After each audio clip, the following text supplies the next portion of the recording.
Welcome. Yeah, you're going to have to pass the microphone between each other, so I don't know which of you want to start. Hi.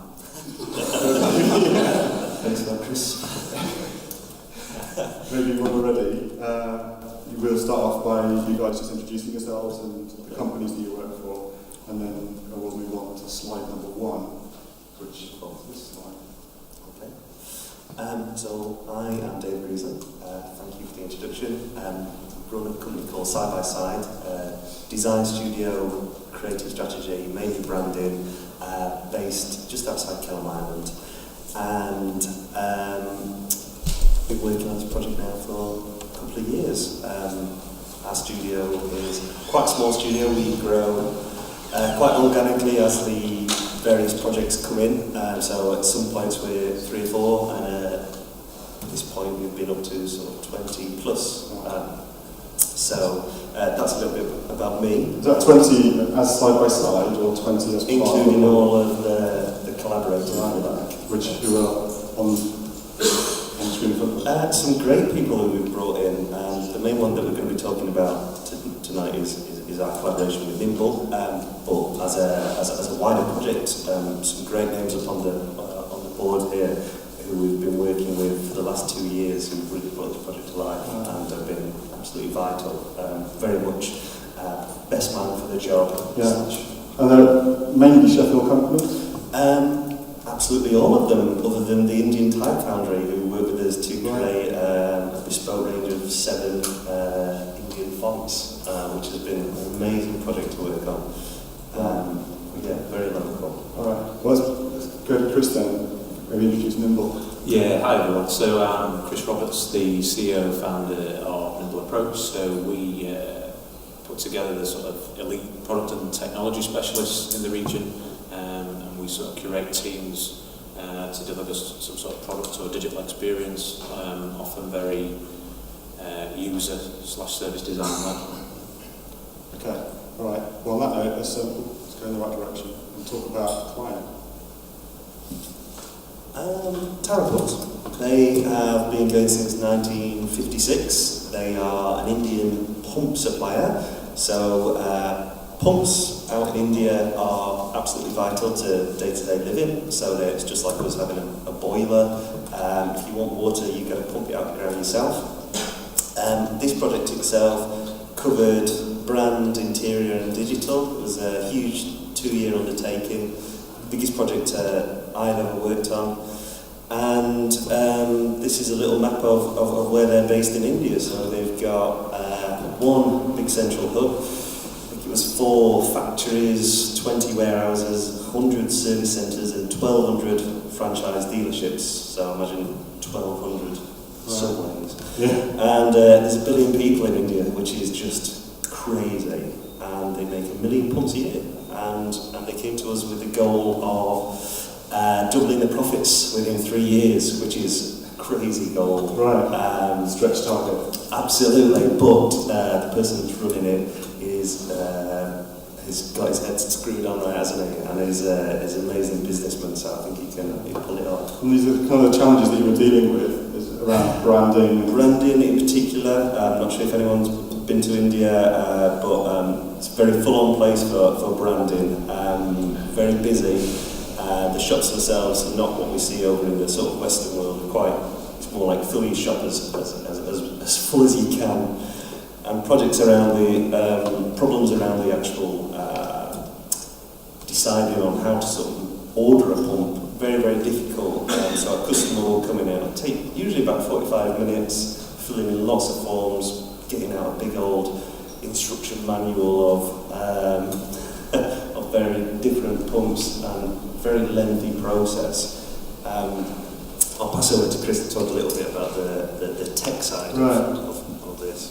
Yeah, so I think it's a really interesting project because there was a lot of on and off screen, like the journey couldn't work without us sort of catering for somebody using our product to be able to order a pump as a dealer, but then that full end-to-end journey of it being sort of made in a factory, shipped to a regional warehouse, having to have a product that was quite intuitive and simple for like an Amazon style warehouse ops guy to be able to use, whether that was on a phone, an iPad or a barcode scanner. So it's a real sort of service design journey. I think if we'd just focused on the tech, it would have really sort of solved the experience. Sure. Yeah, so this was a comprehensive transformation of the business, from branding and the way people engage with the product to all the back-end systems, the supply chain, how assets are tracked throughout the system, how they're all It's an absolute overhaul, distributed. isn't it? Yes, it's a real 360-degree move. So why did an Indian water pump company come to Sheffield and put together a consortium of small businesses to approach this huge project? So the lady that runs Taro Pumps, her son has got a business in Sheffield. We rebranded him about 4 years ago. That went swimmingly. And he said, "Oh, you should go and have a chat with my mum over in India about her company." And we went, "Oh, well, we could do, yeah." And it turned out that she runs this absolutely gigantic company. How surprised were you when you realised the scale of it? Yeah, it was surprising, and it was a big step up for us as an organisation. Yeah. And the first step there was to put the right people in place. Yeah. And that's you do that on the branding and the typography side, I guess, and all that. Absolutely. So we've led the creative side of things throughout, and then where our skills lacked on the more back-end digital side of things, we brought in people who were really switched on. And you put the team together to do the digital side. Yeah. I know there was a big kind of information and knowledge exchange portion to the project as well. Yeah, which maybe we'll talk about. Sure. Yeah, I think later on. Probably worth. Should we just see what the outcome was? Because this video kind of... From a branding point of view, we worked with the Taro Pumps existing identity in terms of the icon itself, but pretty much everything was scrapped and rejuvenated, and we started by splitting down the different demographics of the business into domestic, industrial and agricultural. A big change for business. Clarity of structure to the product. Absolutely, it allowed us to advertise to each of those different audiences in a very different way. So we've got 3 campaigns running across India at the minute. We work with the Indian Typefoundry to develop their own family of typefaces. There's 120 dialects of Indian or something like that. Don't quote me on it. So we had to use someone who knew what they were doing.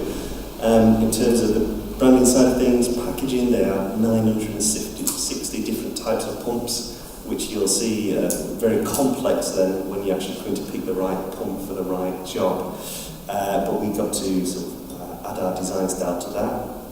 1,200 different franchise dealerships, so we got to do a big interior design project, which is now being run out. I think we're on shop 17 of 1,200. Yeah, it's a big old project. And an advertising campaign that went across the entirety of India in 7 different languages, so that was really exciting. And then there's a... Yes, I think we're just going to see a snapshot of the journey. So I think a dealer in a store will be sort of low on stock and need to use this totally ground-up Amazon-style system to be able to order a pump to be delivered from made in a factory, potentially, even if stock's there. We'll also give them a real-time availability of when it can be received. We'll go through the journey of it actually then being shipped to a warehouse, being able to be scanned in a multitude of hardware and software devices in a warehouse, be able to be packed and shipped to received at a dealer, to be then in front of a customer. I think the sort of quickest we've done that so far is about 48 hours or something. It's a bit of a crazy end-to-end journey really, on and off screen, but something that our whole team involved had to sort of understand. Is that one of your metrics, like how you can improve the efficiency of that process? I think there's part of that that's around slimness, there's part around the end-to-end life cycle, there's part around the brand. I mean, they're already a market leader in India. I think what we're seeing is the products actually put them sort of light years ahead, really, of a lot of the sort of competition there. So everything that we're seeing here, is this all implemented? Is this the system that is now rolled out? It's all live now. this is a really exciting little part. So this is sitting down with a customer. So I'm now going through the decision tree for how I work out what pump I need, which has been cut down now from a 45-minute chat to it actually takes about a minute to 3 minutes to work out. It's a wizard. It's absolutely amazing. It'll give us a range of available pumps that are roughly in the right area. We can then drill down into all these pumps and work out exactly what's right for me based on my field conditions and my price point as well. Right. So there's presumably a fair amount of research behind their existing range. A lot of data. Little gaps and how to implement. Some very messy, horrific looking spreadsheet matrix things, and then mapping stuff out that sort of took a longer wall space than we had in our office. So. All right, cool. Let's have a look at the impact then quickly, and then we'll maybe talk about that culture exchange. So this has been delivered, so you're now starting to see. This is the first live shop that went.